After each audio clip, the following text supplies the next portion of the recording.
आउ दिन केतोटी परे धरा पृष्ठ को अवतरण करेंगे देवशिल्पी विश्वकर्मा जहां नहीं सजई हेलाणी बंदर नगरी पारादीप। विगत वर्ष ठारू चलित वर्ष धूमधाम रे हेबो विश्वकर्मा पूजा।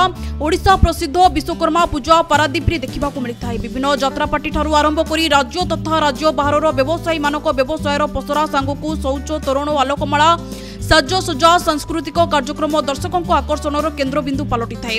तेबे चलित वर्षर पूजा को नहीं विभिन्न पूजा कमिटी तरफ भूमि पूजा सारी आरंभ हेलाणी पूजा डेकोरेशन कार्य। मु सरोज महापात्र उपसभापति जगन्नाथ ट्रक मालिक चलित वर्ष विश्वकर्मा पूजा 2025 आज आमर प्रथम शुभ दिगला मेढ़र शुभ दिगला आज आमर काम आरंभ हम सेप्टेम्बर 17 तारीख सुधा आमको संपूर्ण काम प्रस्तुत शेष करिया को पड़ो।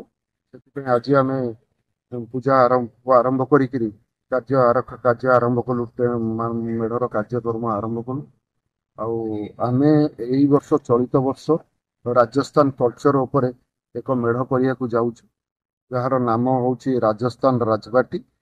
ए संपूर्ण राजस्थान पारंपरिक चलनी राजस्थान वेशभूषा राजस्थान अंचल पाणीपाग ये सब से गुड़ा लोक मान दर्शा चाहूँ आम आशा करूर आम मेढ़ निहाती प्रथम स्थान अधिकार कर मेढ़ लगे आमको मिनिमम आज तो होगला 6 तारीख आसे 10-11 दिन रहा तारी भितर आमको से मेढ़ जे तैयारी करुच्ची संतु दास से आमको कमिटमेंट कर कंप्लीट करके देवे बोली मसे 10 दिन भितर प्रोग्राम आमर तो ये वर्ष 7 दिन प्रोग्राम रोचे विश्वकर्मा पूजा रोचे 7 दिन 7 दिन रु आमर 5 दिन रहा। चलित वर्ष जदि पाग अनुकूल रुहे तेबे विश्वकर्मा पूजा बाजार जमीबा सहित पारादीप को दैनंदिन लक्षाधिक श्रद्धालु आगमन हेबा नै आशा रखिचंती जगन्नाथ ट्रक मालिक संघर सदस्य माने।